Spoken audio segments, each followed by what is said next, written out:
Yo soy la doctora Buscuilen, soy ginecóloga, especialista en reproducción asistida y aquí estaremos hoy esta tarde hablando un poquito también con Stephanie Toulemont, que la dejo que se presente ella misma. Vale, gracias Ana. Hola, buenas tardes. Yo soy Stephanie Toulemont, entonces por lo que podéis escuchar soy francesa, pero llevo 14 años viviendo en Barcelona y soy coach en fertilidad. Tengo la suerte de ser la madre de 2 niñas nacidas por Fibixi y desde hace casi 5 años acompaño a personas, parejas o mujeres que están en tratamiento de fertilidad a nivel emocional. Perfecto, gracias Stephanie. Estupendo, pues bueno, también deciros que explicaremos un poquito, ¿no? Pues todo lo que os queríamos comentar hoy y si van surgiendo preguntas las podéis escribir en el chat y nosotros luego pues responderemos a las dudas que tengáis, ¿de acuerdo? Muy bien, pues dicho esto empiezo un poco la parte más médica. Para empezar lo que os quería explicar. Bueno, obviamente, seguramente los que estéis escuchando ya sabéis las diferencias entre los tratamientos de reproducción asistida, algunos no, quizá. Entonces, por si acaso yo me gustaría dar un par de pinceladas de las diferencias entre una inseminación y una in vitro y luego ya pasamos más al tema de cómo prepararse a nivel médico, que sería nuestra primera parte. Entonces, bueno, para empezar, un poco explicar que el primer paso sería la inseminación. En la inseminación lo que hacemos es trabajar pues, con 1 máximo 2 folículos, es decir, nuestro cuerpo cuando tenemos la menstruación tenemos una serie de folículos disponibles para crecer, nuestro cuerpo selecciona de forma natural un folículo que crece y ovulamos pues, un óvulo normalmente, ¿no? Con los tratamientos de inseminación se podrían hacer ciclos con ese óvulo, es decir, con simplemente un crecimiento de un folículo, es decir, un ciclo natural, o hacer incluso un poquito de estimulación para hacer crecer un par de folículos y tener un pelín más de posibilidades. Y básicamente la inseminación es controlar este crecimiento de estos folículos y una vez vemos que estos folículos pueden estar listos, pues desencadenar la ovulación y realizar propiamente la inseminación artificial mediante el semen de pareja o de banco en caso de que se necesite, que previamente habrá sido preparado y básicamente la inseminación es, nada, son 5 o 10 minutos, es insertar la muestra con un pequeño catéter en la cavidad uterina y luego pues, se deja trabajar el cuerpo de forma natural. Es decir, lo que viene después se tiene que producir de forma natural, ¿no? Esos espermatozoides tienen que llegar hasta el óvulo, se tiene que producir la fecundación y este embrión tiene que bajar desde la trompa hasta la cavidad uterina y implantarse, ¿de acuerdo? Entonces, digamos que es como la primera parte de los tratamientos, la inseminación, ¿no? El paso siguiente es más la fecundación in vitro. En la fecundación in vitro, ¿qué pasa? Que nosotros ya trabajamos seguro con un ciclo estimulado, es decir, daremos hormonas para hacer crecer más folículos, un mayor número posible, dentro de una seguridad para los pacientes, y lo que hacemos es igual, pues hacer un seguimiento de este crecimiento folicular.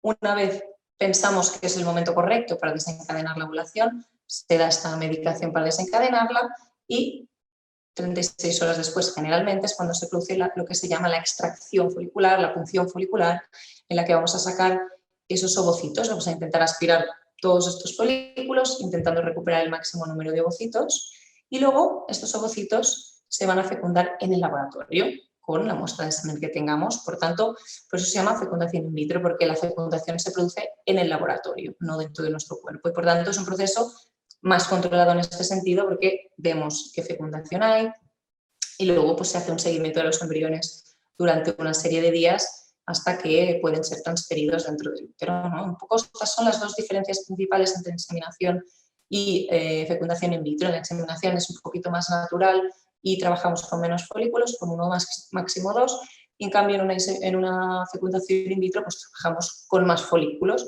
y la parte de fecundación pues la hacemos en laboratorio y controlamos mucho más ese proceso, ¿vale? Dicho esto, esto es la parte general introductoria de los tratamientos, que como ya he dicho seguramente muchos ya sabéis. Entonces pasamos un poco más a cuáles son los pasos y luego cómo prepararse, ¿no? Los pasos que hay que hacer, pues bueno, básicamente siempre se hace una visita, ¿no? en un centro de reproducción asistida. En esta primera visita siempre el doctor pues, va a preguntar pues, los antecedentes médicos, quirúrgicos, es decir, los antecedentes personales de cada uno y también familiares. Y entonces de esta manera tener una idea más global, ¿no? del problema o de cómo se puede ayudar de la mejor manera. Después de esta primera visita se establecen unos test necesarios a realizar, que en tratamientos de fertilidad obviamente siempre hablaremos de la reserva ovárica sobre todo, porque son lo que nos va a dar más ideas, ¿no? De qué tratamiento nos va a dar más opciones, de cómo estamos a nivel basal, a nivel de fertilidad.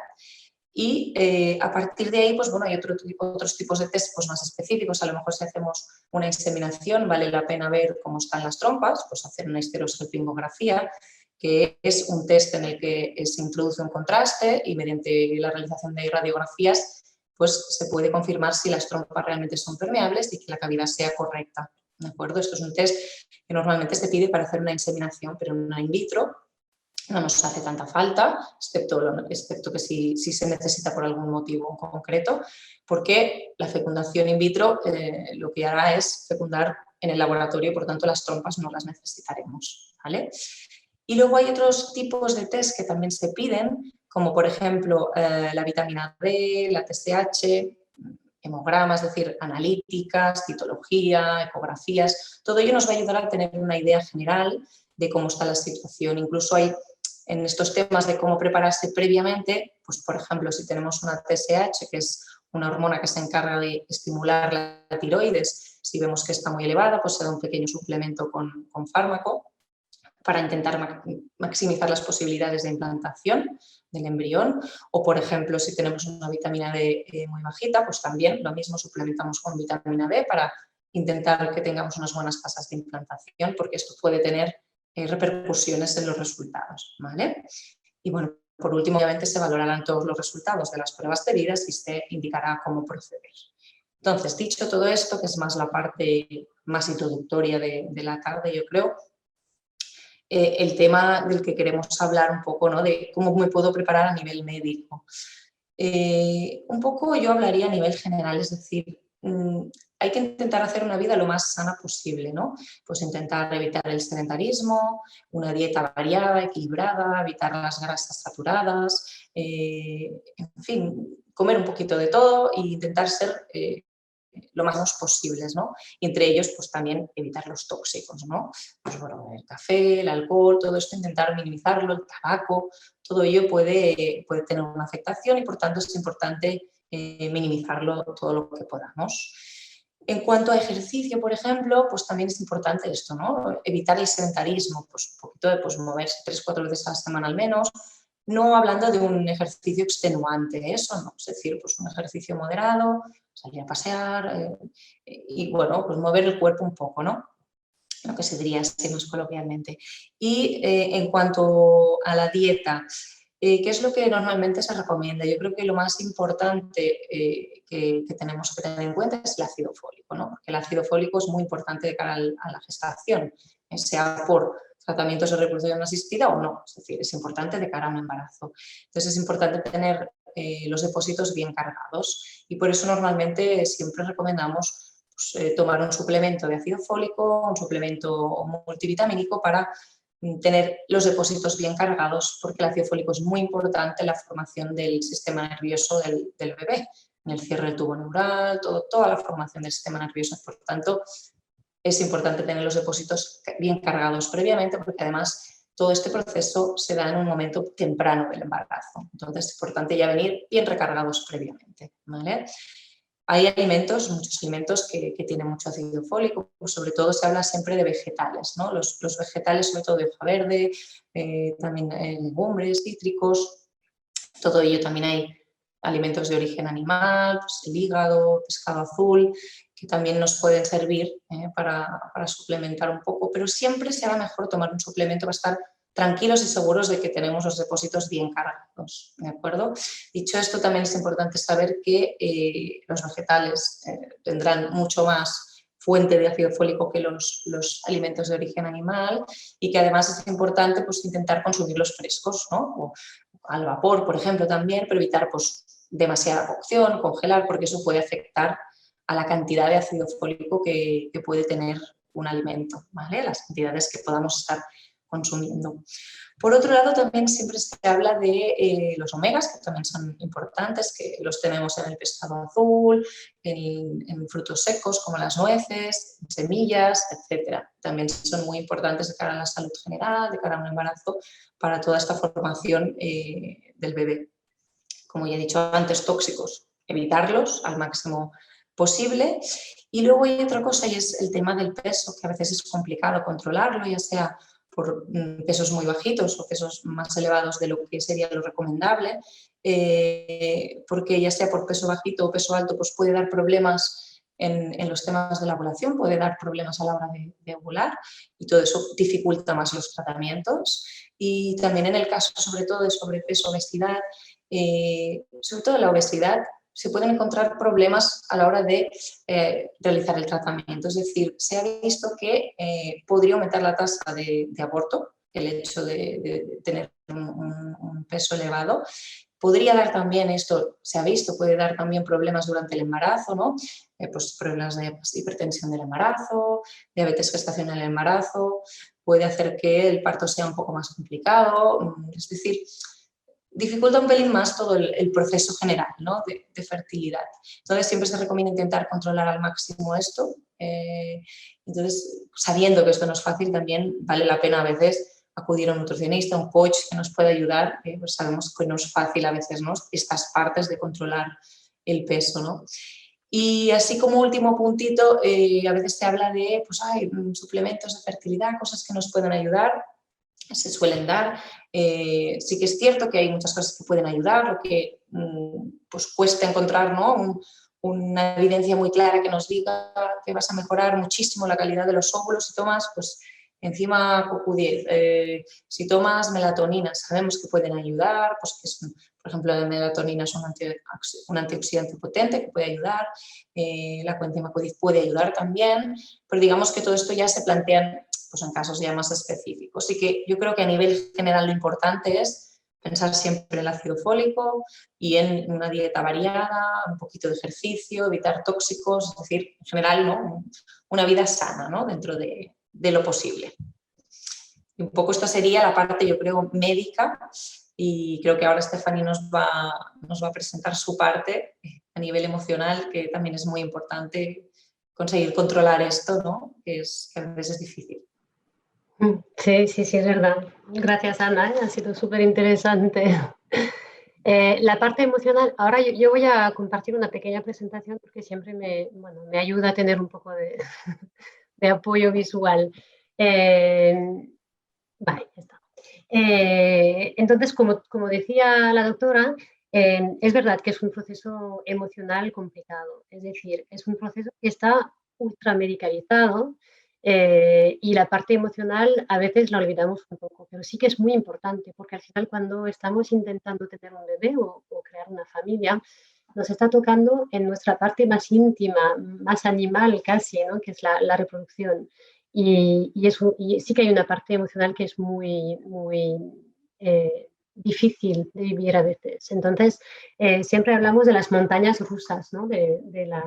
de los tratamientos de fertilidad, porque alternamos entre emociones agradables, como la alegría de empezar por el tratamiento, la esperanza, el amor y todo esto, y las alternamos con emociones más difíciles de vivir, como puede ser el miedo, la tristeza por una falta de implantación, por ejemplo, o sea, alternamos así emociones y es difícil. También es verdad que es un proceso que está muy mediatizado al final, ¿no? Se habla bastante, ¿no? del tema, pero cuando estamos en el entorno más íntimo, familiar o amical, ahí el tema es mucho más tabú. Hay muchas personas que no consiguen hablarlo, que no lo quieren, porque hay muchas emociones que entran ahí pues de vergüenza o de no sé qué, que hace que la gente pues muchas veces no lo comenta. Y entonces son emociones complicadas, montañas rusas que muchas veces se viven en solitario. Y también hay un estrés importante, ¿no? Relacionado con pues, los propios tratamientos, que tienes que pincharte, que no sé qué. hay un estrés importante relacionado directamente con los tratamientos y además el hecho de que tenemos la sensación un poco de falta de control, ¿no? De pérdida de control, porque centramos un poco toda nuestra vida en el proceso, dejamos de hacer planes de vacaciones, de cambio de trabajo, por si acaso, por si el tratamiento, etcétera, etcétera. Y todo esto hace que al final sea un proceso emocionalmente complicado.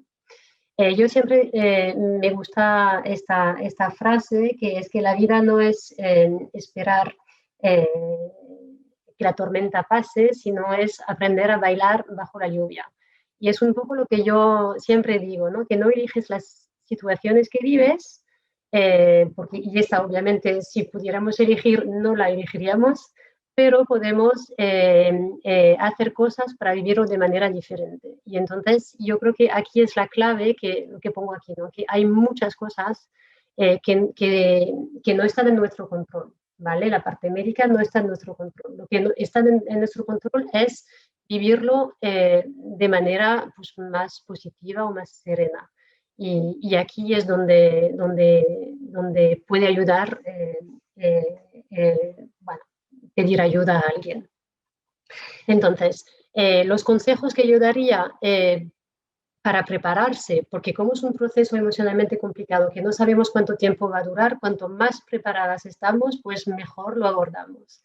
La primera cosa que yo diría es toma tu tiempo, porque es importante tomar quizá un mes más o 2 meses más y prepararse. Yo siempre doy el ejemplo, yo por ejemplo cuando hacía mis tratamientos, cuando nos dieron el diagnóstico de que teníamos que pasar por una FIBIC, sí, creo que el diagnóstico lo tuve a finales de mayo y a principios de julio ya tenía la primera punción. O sea, no dejé pasar ni un mes.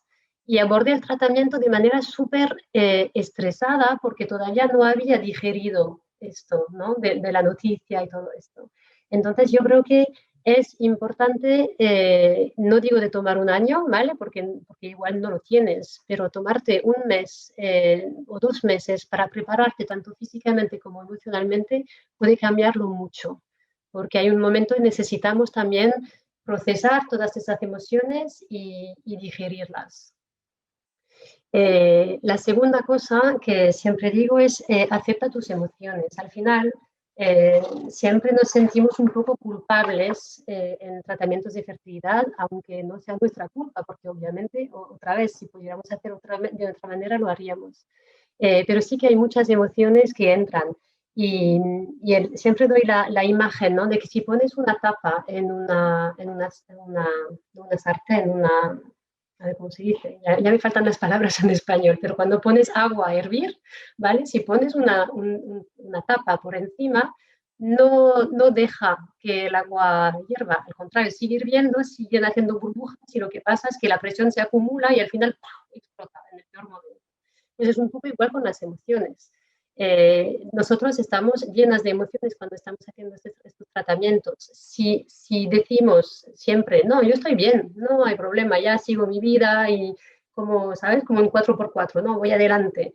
Y no nos enteramos o no somos conscientes de estas emociones y no las aceptamos y ponemos una tapa por encima, pues hay un momento que las emociones siguen ahí creciendo y ¡pam!, puede explotar en el peor momento. Entonces, yo creo que es importante aceptar las emociones y saber que estas emociones son simplemente humanas. Es un proceso muy humano.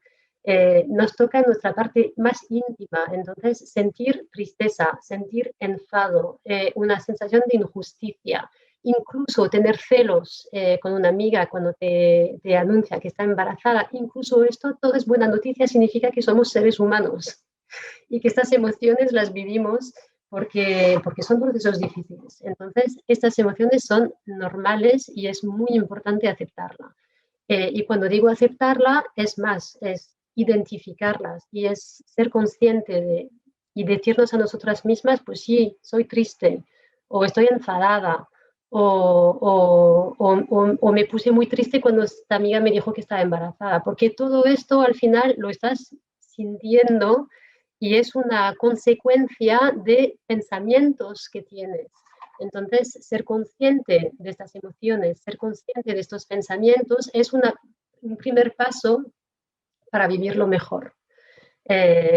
Yo siempre doy un poco esta imagen que puede parecer un poco dura así, que hablar de la curva del duelo, pero yo creo que cuando estamos en un tratamiento de fertilidad hay un duelo, hay que hacer un duelo. Y no es el duelo de una persona, obviamente, no es lo mismo, aunque a veces hay pérdidas gestacionales que sí que hay un duelo de verdad.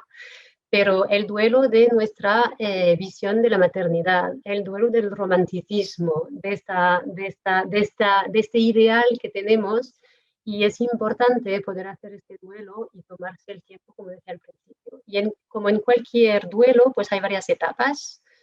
Primero está el shock y el parálisis de la noticia, la negación, esto no me puede estar pasando a mí, imposible. El enfado, ¿por qué me está pasando a mí y no a la vecina o no a tal amiga?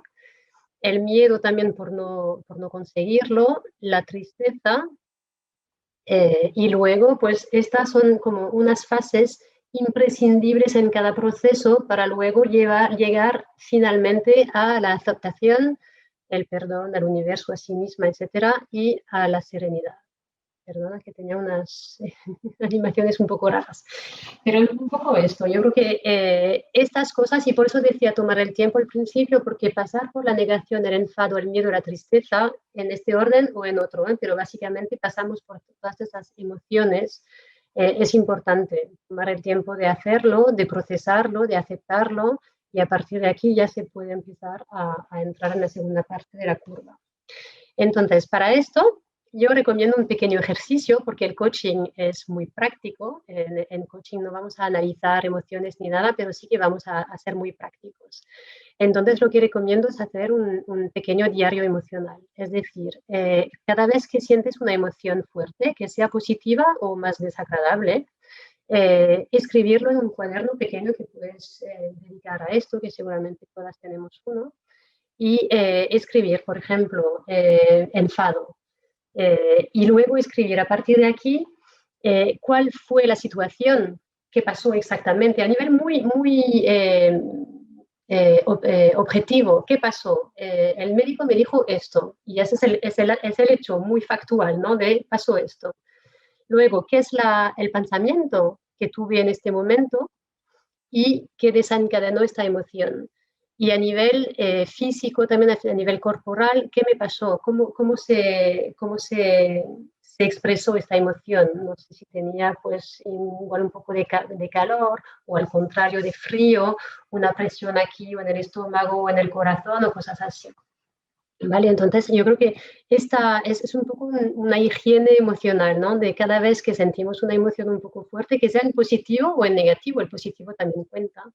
Es escribirlo y simplemente ser conscientes de estas emociones. Y al final, poco a poco, pues nos vamos acostumbrando, vamos aprendiendo cómo funcionamos a nivel emocional y nos puede ayudar a tomar las riendas y a vivir un poco mejor el proceso, entendiendo estas emociones. Entonces, este es el pequeño ejercicio que os quería comentar.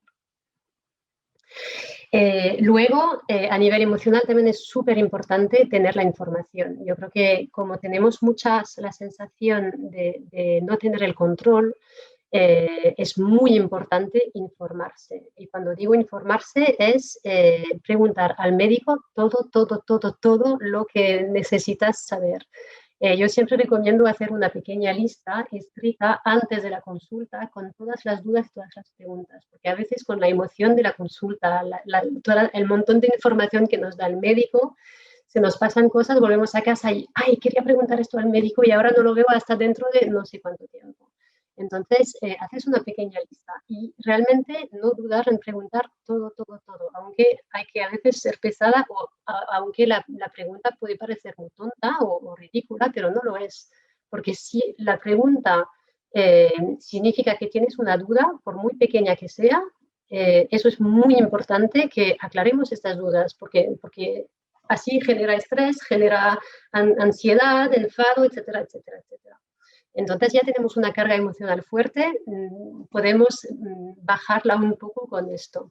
Y luego están lo que son los foros, aunque los foros yo realmente los recomiendo no como fuente de información, sino como fuente de compartir experiencia con otras mujeres, me parece fantástico. Pero a nivel de información, me parece que realmente la mejor persona para dar la información objetiva y válida es el médico o el equipo médico, porque en los foros hay muchas personas que opinan, que saben mucho, pero cada caso es diferente.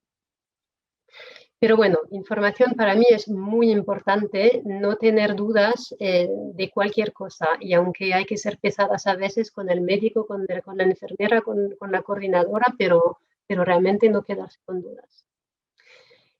Otro consejo, obviamente, es no quedarse sola. Siempre hablo en femenino, pero si hay hombres, yo también vale, ¿eh? Porque todo esto vale también mucho para hombres.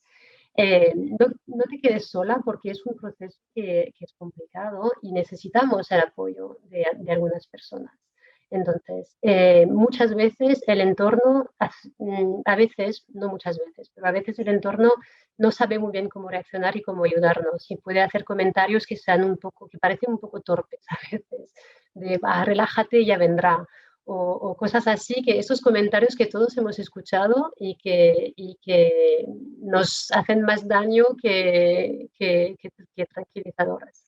Entonces, obviamente hay algunas personas con las que no vas a querer hablar del tema, pero yo creo que es muy importante hablar de alguna manera con alguien, porque hablar alivia y alivia mucho. Y es un proceso que sí que es un poco tabú, pero seguramente hay alguien en el entorno que te puede apoyar y te puede entender.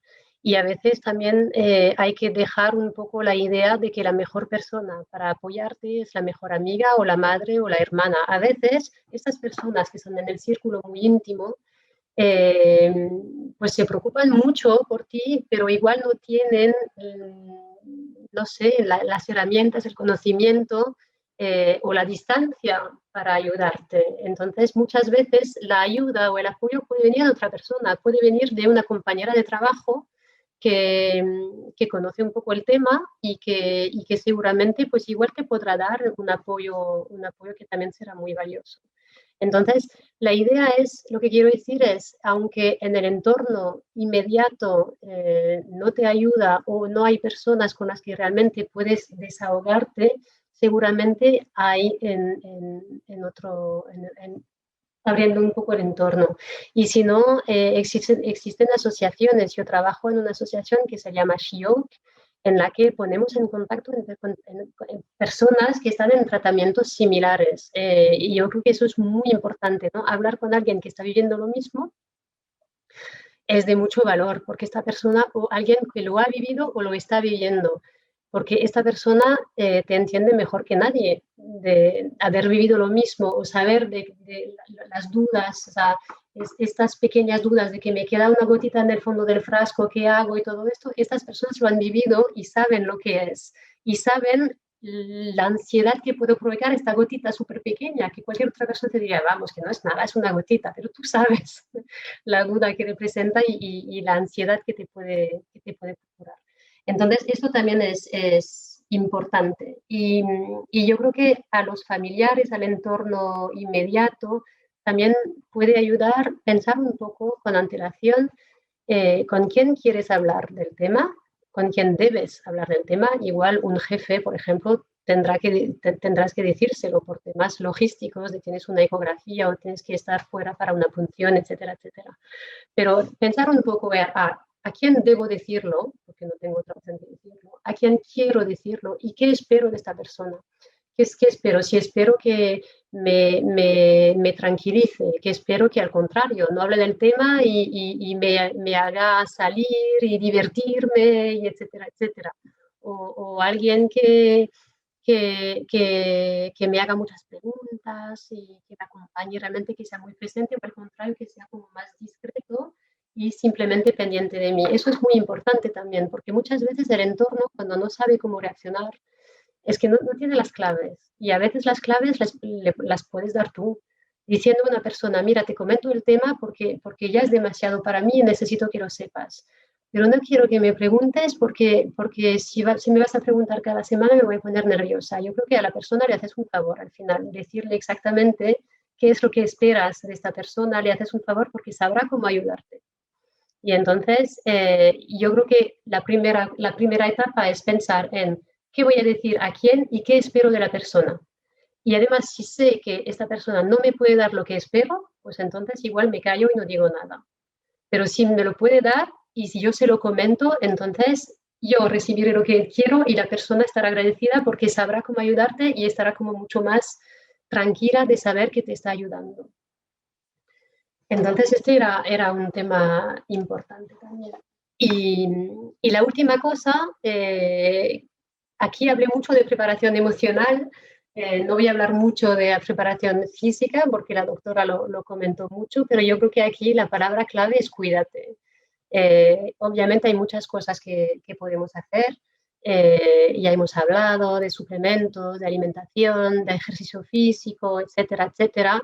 Podemos hablar de terapias naturales, de acupuntura, de osteopatía, de cosas así que pueden ayudar, aunque no hay eh, estudios que realmente demuestran que mejoran los resultados, pero yo creo que la palabra clave es cuídate. Y entonces cuídate es reconecta con tu cuerpo, sea con el deporte, sea con la acupuntura, sea con un masaje relajante, sea con la alimentación. Pero reconectar con el cuerpo es muy importante porque muchas veces lo que hacemos es el cuerpo lo doy a la ciencia y los médicos hacen lo que pueden y yo me manejo con mi cabeza y mis emociones, pero realmente es un proceso que tu cuerpo está muy puesto a la prueba y entonces es importante reconectar con el cuerpo. Y eso se puede hacer a través de muchas cosas, pero cuidarse y procurarse a sí mismo y a su cuerpo sensaciones positivas, ¿no? Que yo creo que es escucharse, cuidarte y esto de sensaciones positivas, que es muy importante. Entonces aquí se acaba lo que yo quería compartir con vosotros, que espero que sea de ayuda. Y voy a dejar Fantástico. presentación. Muy interesante, la verdad, porque da muchos tips, ¿no? Para sobrellevar las emociones, ¿no? Compartir. Y sí, sí, realmente es muy interesante. Yo creo que ayuda mucho a este tipo Sí, de... sí. Y yo creo que a nivel emocional es muy importante también, igual que pedimos ayuda a un médico cuando necesitamos, pedir ayuda o a amigos o a alguien que está viendo lo mismo, o si no hay todo esto, a un profesional, porque realmente yo lo viví y la carga emocional es importante y no hay que no sobrevalorarlo, no al contrario, no hay que... No, No hay que quitarle, o sea, no hay que quitarle importancia, ¿no? O sea, exacto, no hay que quitarle importancia, exacto. Sí, hay que manejarlo lo mejor posible, ¿no? Buscar exacto, todas las técnicas que se puedan. sí, Sí, sí, sí, sí, sí. genial. Sí, sí, muchas gracias. Muy interesante, la verdad, la presentación. Gracias. Muchas gracias. No sé si alguien tiene preguntas. Por aquí no ha salido de momento ninguna pregunta, creo.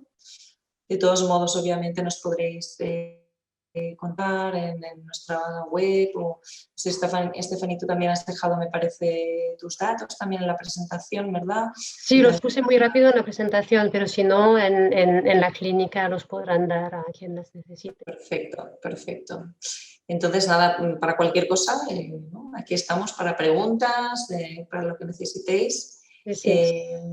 Y nada, si de momento no tenemos nada más, no sé si querías explicar alguna cosa más, yo creo que la verdad es que ha sido una explicación muy completa, muy interesante.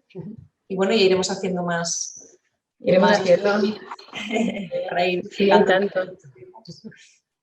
A mí siempre me encanta hablar del tema y siempre digo que lo que no tenía, lo que no tuve en su momento de apoyo emocional, pues intento darlo porque son procesos complicados. Sí, sí. Y eso hace que tu ayuda sea todavía más útil, yo creo, ¿no? Porque como has pasado por el proceso, sabes bien, ¿no? Todas las emociones Sí, que... sí, sí, sí, sí. Eso espero, sí. Sí, sí. Vale, Pues nada, buenas tardes a todos y ya sabéis dónde estamos si nos necesitáis contactar. Muchas gracias por la atención. gracias. Adiós. Chao.